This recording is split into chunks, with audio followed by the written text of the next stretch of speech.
Apapun mereka bilang, nekatku takkan hilang. Jalanku masih panjang, garis akhir yang ku pandang. Apapun mereka bilang, nekatku takkan hilang. Jalanku masih panjang, garis akhir yang ku pandang. Ya, tak selamanya langit kelabu, tak selamanya nasib pengadu. Ubah situasi hidup masih dilintasi. Langkah demi langkah hidup aku masih bertahan sampai titik darah habis. Bertubi-tubi serangan ku tangkis, harapan kan masa depan ku takis. Walau berkeluh darah berbanding tangis, yang lemah akan kuat tidak berubah. Posisi belakang ke depan berubah. Tidak mudah berantak sayang teramat susah. Selama tekad membaca harapan takkan musnah. Kita mencoba lagi, jalan lagi. Gelap malam pastikan berganti pagi. So I will try over again and again. Heaven's not good yet man, it ain't the end. Apapun mereka bilang, nekatku takkan hilang. Jalanku masih panjang, garis akhir yang ku pandang. Apapun mereka bilang, nekatku takkan hilang. Jalanku masih panjang, garis akhir yang ku pandang. Letihkan ku melangkah, resah hati gelisah. Garis akhir pun belum terlihat. Yakin satu hari akan harus bisa memperbaiki kesalahan agar tidak terulang lagi atas apa yang mengalami. Di balik sinar lampu, di belakang panggung, di bawah gemerlap penampilanku terkandung. Cita-cita harapan kerja keras, otak-otak tiap membran sel diperas. Layaknya semua orang dengan mimpi, aku pun pernah hanya menatap layar TV. Menjadikan kenyataan hanya seimbang. Apapun mereka bilang, tekadku takkan hilang. mereka bilang, nekatku takkan hilang. Jalanku masih panjang, garis akhir yang ku pandang. Apapun mereka bilang, nekatku takkan hilang. Jalanku masih panjang, garis akhir yang ku pandang. Apapun mereka bilang, nekatku takkan hilang. Jalanku masih panjang, garis akhir yang ku pandang. Apapun mereka bilang, nekatku takkan hilang. Jalanku masih panjang, garis akhir yang ku pandang. Apapun mereka bilang, nekatku takkan hilang. Jalanku masih panjang, garis akhir yang ku pandang. Apapun mereka bilang, nekatku takkan hilang. Jalanku masih panjang, garis akhir. Assalamualaikum warahmatullahi wabarakatuh. Nama saya Bintang dari kelas 11 IPA 5. Pada saat saya melakukan pelanggaran di kelas, guru memanggil saya dan memberikan saya nasihat. Kemudian mengingatkan saya agar tidak mengulangi kesalahan yang sama. Sekian dan terima kasih. Assalamualaikum warahmatullahi wabarakatuh. Selamat siang Bapak Ibu semua. Mohon izin, saya Warisnawati, calon guru penggerak angkatan 6, akan melakukan pengimbasan tentang budaya positif untuk modul pertama yang kami telah pelajari selama kurang lebih 1 bulan. Karenanya saya meminta waktu Bapak Ibu untuk menyimak materi yang akan disampaikan pada kesempatan kali ini, yaitu tentang penerapan disiplin positif melalui segitiga restitusi. Oke, kita sebagai guru mungkin sudah terbiasa dengan kata disiplin. Betul tidak Bapak Ibu? Ya, betul. Nah, tapi perlu kita ketahui,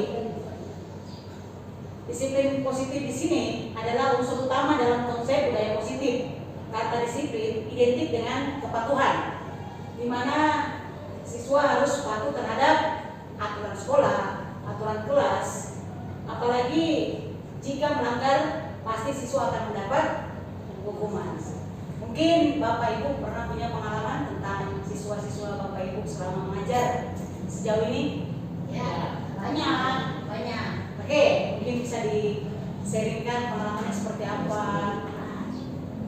Baik, terima kasih. Mungkin di sini bercerita tentang hukuman yang keterkaitannya dengan disiplin. Tentunya kita selaku pendidik, yang dalam hal ini mungkin kita juga diberikan tugas tambahan selaku di kelas, pasti akan berurusan dan berbenturan dengan yang kata disiplin.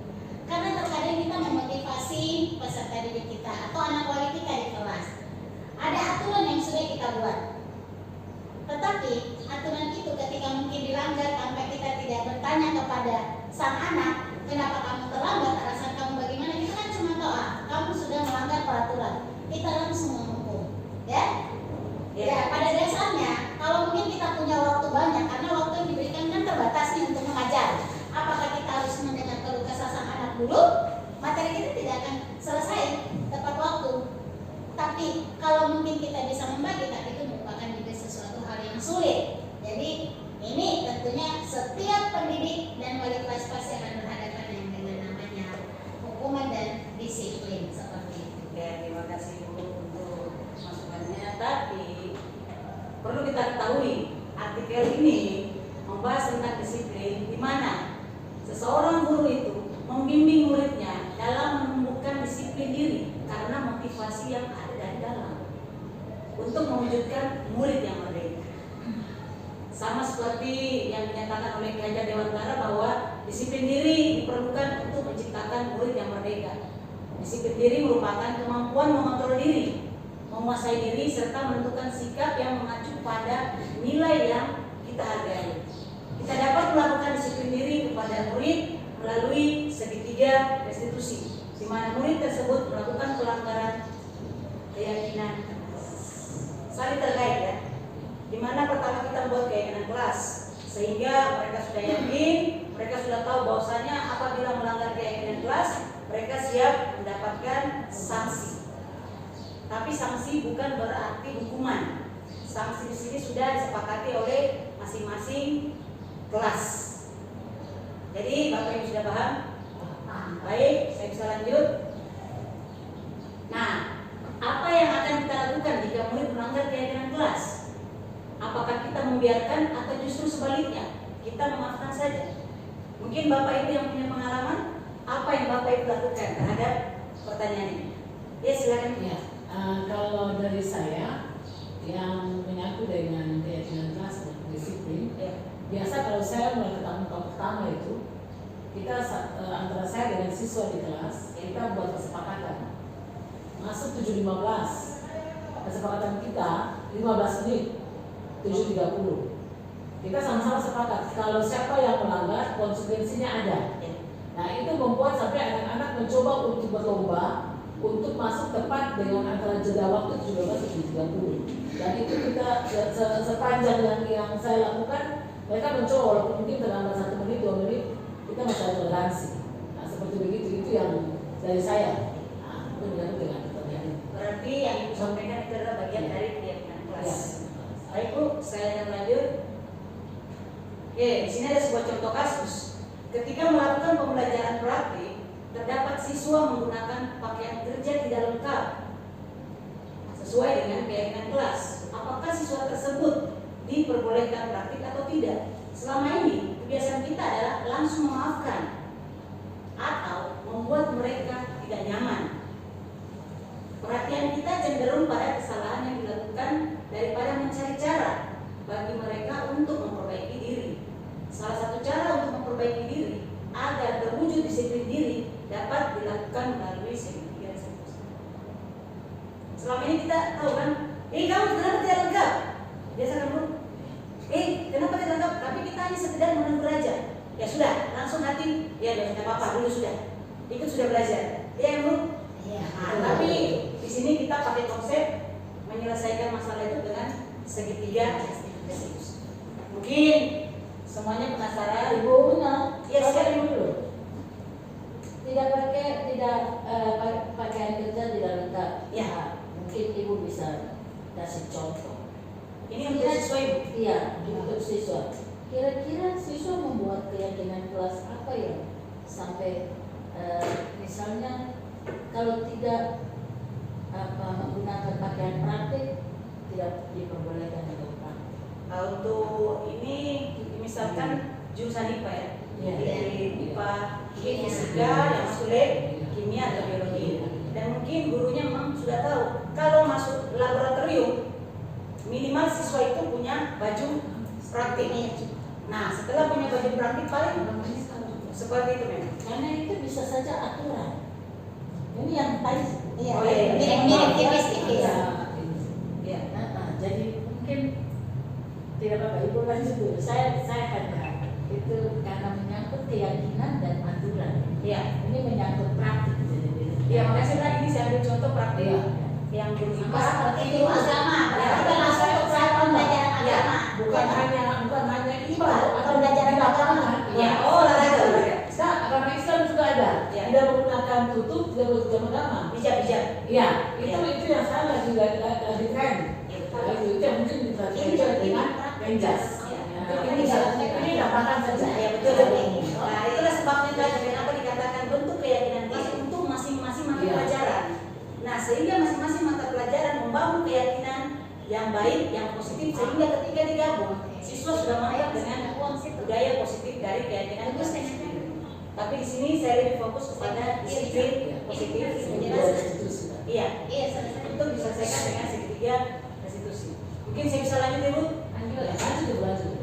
Oke, dari kasus itu, segitiga restitusi di sini adalah proses menciptakan kondisi bagi murid untuk memperbaiki kesalahan mereka, sehingga mereka bisa kembali kepada kelompok mereka dengan karakter yang lebih kuat.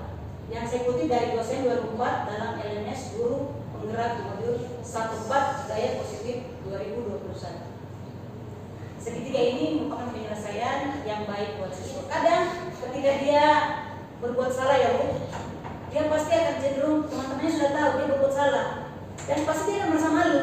Ini teman-teman mau nggak terima saya kembali? Mungkin kesalahan kecil ya, ambil pulpen teman kan, atau mungkin kesalahan kecil ya bikin pula dalam kelas. Pasti dia akan ketika guru sudah menegur dia di depan umum, pasti anak itu merasa malu. Ibu sudah guru saya, pasti teman-teman tidak boleh berteman dengan saya karena sudah ambil pulpen teman. Mungkin kan Bu, dengan seperti itu jiwa siswa kenapa merasakan down. Jadi dia merasa saya tidak ada tempat lagi buat teman-teman di kelas. Mungkin seperti itu. Jadi bisa saya lanjutkan lagi. Nah, di sini restitusi itu membantu murid untuk jujur pada diri sendiri dan mengevaluasi dampak dari kesalahan yang dilakukan. Restitusi memberikan penawaran, bukan paksaan. Sangat penting bagi guru untuk menciptakan kondisi yang membuat murid bersedia menyelesaikan masalah dan berbuat lebih baik dengan berkala. Semua orang, dengan berkata ya, semua orang pasti pernah berbuat salah. Bukan mengatakan, kamu harus lakukan ini. Kalau tidak, maka mungkin saya juga pernah sih Bu, waktu ngajar di kelas, kenapa kamu tidak kerja PR? Kamu tahu kan kalau tidak kerja kamu tidak dapat nilai. Itu memberikan tekanan batin pada diri siswa. Dan mungkin ibu-ibu semua juga mungkin punya pengalaman sendiri terhadap siswa-siswa yang ajarkan. Saya punya kasus, Ya, kasus saya di kelas saya. Ini benar dengan kewalian saya. Ada satu siswa, dia jarang sekali masuk dan hampir tidak pernah masuk. Akhirnya ketika saya membuat konsultasi dengan, akhirnya adakan semacam kami pastoral dan percakapan dengan orang tua. Dibawalah anak ini ke kelas, tapi kemudian timbul rasa minder karena sudah lama tidak sekolah, teman-teman mulai minder kayak tadi. Akhirnya dia sudah condong untuk tidak mau masuk, tapi saya terus tidak dia. Dan saya bilang sama teman-temannya, kita ini seperti keluarga. Mari kita ambil dia, kita selamatkan dia untuk dia datang dalam kelas supaya dia ada motivasi untuk belajar. Itu yang kasus yang saya alami sesuai dengan ibu punya. Berarti itu sudah mendapatkan salah satu bagian dari segitiga restitusi. Itu yang tadi. Itu sudah luar biasa, luar biasa. Nah, ini yang saya maksud ya Bu. Terdapat 3 langkah dalam segitiga restitusi. Langkah yang pertama itu menstabilkan identitas. Kemudian langkah kedua, validasi tindakan yang salah. Dan yang ketiga, menanyakan keyakinan kelas. Bisa dilihat Ibu gambarnya semua. Nah, kenapa dikatakan poin pertama itu menstabilkan identitas? Karena dia merupakan sebuah pondasi ya Bu. Dia berada di bawah segitiga, dia membangun. Bagaimana kita bisa menstabilkan keadaan itu anak yang mungkin awalnya dia drop, yang mungkin dia down ketika dia dimarahi, ketika dia apa, dia kan merasa aduh, ada enggak tempat lagi untuk bergabung sama teman-teman. Makanya poin pertama ini berada di bawah segitiga supaya jadi fondasi untuk membangun kembali. Nah, di sini kita bisa munculkan sebuah pertanyaan ya Bu. Setiap orang pasti pernah melakukan kesalahan. Jadi anak itu merasa bukan saya sendiri kan. Nah, bisa juga pertanyaan lain, kamu bukan satu-satunya yang pernah melakukan ini.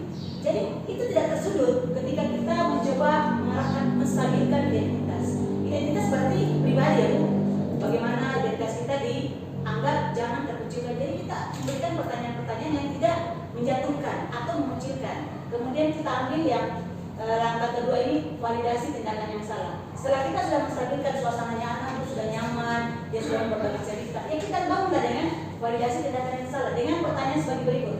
Kamu tentu punya alasan mengapa melakukan itu. Kita tanya pelanggan gali seperti dia apa ya yang suka ada guru BK. Kita tanyakan, kamu pasti jadi ya Bu, saya tahu saya salah, saya seperti ini karena gini. Atau mungkin kita bisa bertanya kepada siswa, adakah cara yang lebih efektif untuk mendapatkan apa yang kamu butuhkan? Terkadang Bu, siswa itu melakukan sesuatu karena ada yang dia mau. Terkadang mungkin dia bikin honor di sekolah ternyata karena kurang perhatian dari rumah. Nah terkadang ya itulah yang kita harus lakukan. Kepekaan seorang guru terhadap peserta didiknya. Nah kenapa dia di langkah ketiga sebagai menanyakan keyakinan? Ini adalah langkah terakhir karena mengingatkan kembali. Bukankah kita sudah membuat keyakinan sebelumnya? Kenapa dilantar kembali dengan pertanyaan keyakinan apa yang telah disepakati? Berarti keyakinan dibentuk dulu. Nah apabila dia melanggar, kita mengingatkan kembali. Bisa juga kita tanyakan, kamu ini menjadi orang yang seperti apa? Jadi kita ingatkan, oh dia punya masa depan. Kamu mau jadi apa? Nah kalau kamu mau jadi polisi, apa harus kamu melakukan tindakan seperti ini? Kita buat masa depannya itu menjadi batu kecil yang bisa membuat dia sadar kembali. Sepertinya penyelesaian secara segitiga restitusi. Mungkin ada yang ditanyakan? Sudah bagus Bu. Jadi saya bisa lanjut Bu? Bisa jelas. Nah, kalau segitiga restitusi di sini langkah pertama yang harus kita lakukan adalah menstabilkan identitas. Di mana jika anak berbuat salah, kita perlu menanyakan terlebih dahulu ya, kenapa dia mau membuat kesalahan. Setelah kita tanyakan itu, kita harus mampu meyakinkan mereka dengan mengatakan kalimat, tidak ada manusia yang sempurna. Pertanyaan-pertanyaan positif yang tidak menyudutkan anak. Tidak ada manusia yang sempurna. Saya juga pernah melakukan kesalahan seperti itu. Terkadang ya jujur, kalau saya di kelas biasanya kalau kita hilap ya, kita tidak pernah mengingat kata ini. Kita langsung menjudge siswa. Kok terlalu kenapa? Pasti anak tersudutkan dengan kalimat seperti itu. Padahal kita bisa membuat pernyataan-pernyataan yang positif yang bisa membuat mereka lebih nyaman ketika ditanya. Nah, di sini langkah yang disinilah yang langkah pertama dilakukan guru untuk membuat anak tidak tersudutkan atau terkucilkan ketika dalam masalah. Kemudian langkah kedua di sini adalah memvalidasi tindakan yang salah.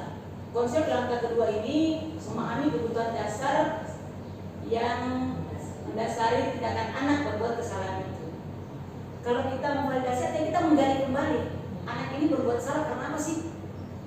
Apakah dia butuh perhatian atau memang dia butuh sesuatu?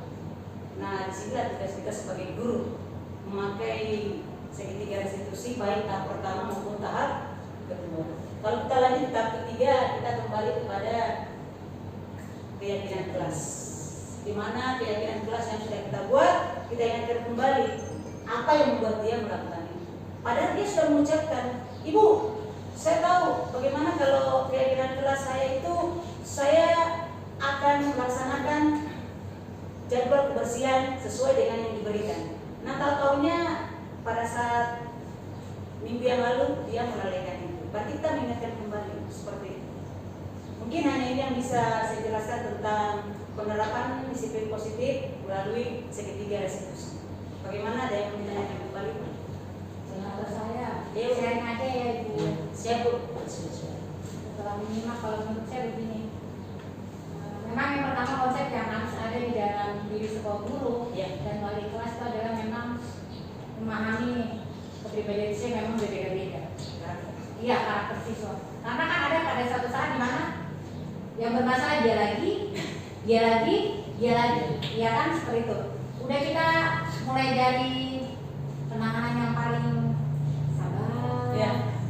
halus. Makanya saya sering bilang guru-guru ini harus banyak makan kue sabar. Saya sering bilang di kelas saya, kalau ada toko kios yang jual kue sabar itu sudah diborong terus wali kelas semuanya.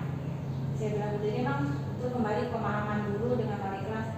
kepribadian siswa, kemudian psikologisnya, latar belakangnya. Karena kan banyak juga, jujur nih ada yang broken home, yatim piatu, kemudian dibesarkan dengan ekonomi. Nah, ekonomi ada yang cari nafkah sendiri, dengan saudara, orang tua ya, sehingga gitu. Kadang-kadang kan menimbulkan kita kurang perhatian. Nah, kadang-kadang perhatian memang dia butuhkan mungkin dari wali kelasnya, dari guru, sehingga mungkin kadang-kadang kan ada, jujur memang dulu soalnya kan pernah ngajar di kelas saya nih. Ada satu masa di mana kalau nggak salah ada anak saya itu udah lulus, dia matematika tentang ada bonus atau kesalahan apa, jadi mereka kita bikin ibu boleh nggak setelah ini kita ini reward ya waktu diberikan, jadi ya nanti kita bikin TikTok, jadi mereka bikin TikTok, akhirnya yang awalnya jujur matematika aduh berguna, nanti kita kalau ini besok kalau Buna masuk, kalau setelah selesai pelajaran pasti ibu bikin TikTok karena di kelas saya, dan sekarang anaknya sudah jadi tentara si Rehan itu. Sebenarnya ada motivasi sendiri ya dari guru yang mengajar, sehingga anak itu jadi belajar menyukai pelajaran yang merasa itu sangat sulit. Iya, karena mereka harus hitung-hitungan. Sudah minta duluan, Aku duluan. Tapi terkadang kalau yang bisa dilakukan kita sebagai seorang guru itu memilah-milah, menanyakan anak, memahami anak satu persatu, karena kita mengajar di banyak kelas, dengan siswa yang banyak.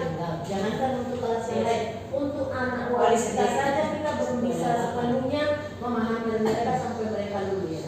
Inilah sebenarnya tugas sekolah sudah cukup, tinggal bagaimana tugas orang tua di rumah mengontrol anaknya lagi. Sekarang memang kalau kita tanya tuh kayak anak kelas 10 kan belum masuk kelas sudah mau jajan, sudah begini. Kalau ditanya dari rumah kita sarapan tidak, hampir lebih dari saya. Kenapa? Kebanyakan orang tua tidak masak, jadi salahnya siapa? Kebanyakan orang tua tidak masak. Mama di rumah, ibu rumah tangga, iya. Mungkin kalau kerja bisa saja dong, tapi ibu rumah tangga tapi tidak masak, itu bagaimana dia ke sekolah gitu. Kayak saya bisa bilang, ibu guru juga kerja, tapi ibu guru masih sempatkan untuk masak untuk keluarganya ibu. Saya sering begitu ke anak-anak. Maka sarankan, kalau misalnya orang tuanya nggak masak, kan bisa masak sendiri sudah besar. Sekarang kan sudah canggih, tinggal dicop. Gorengkan telur satu sudah jadi. Saya bilang begitu, saking tidak pernah sarapan setiap hari di rumah. Dengan keberadaan orang tua maksudnya ya. Nggak tahu apakah orang nanti anak ini kita boleh jadi tapi itulah anak-anak muda kita ini. Bagaimana ibu masih ada pertanyaan lagi atau? Jadi dapat kita simpulkan tugas kita sebagai guru adalah bagaimana kita menerapkan disiplin positif melalui segitiga restitusi. Ibu-ibu juga sudah tahu kan segitiga restitusi ada 3 tadi, menstabilkan, kemudian memvalidasi yang salah, kemudian kembalikan kepada keyakinan. Mungkin hanya ini yang bisa saya sampaikan kepada ibu semua. Kurang dan lebihnya mohon dimaafkan. Selamat siang. Terima kasih.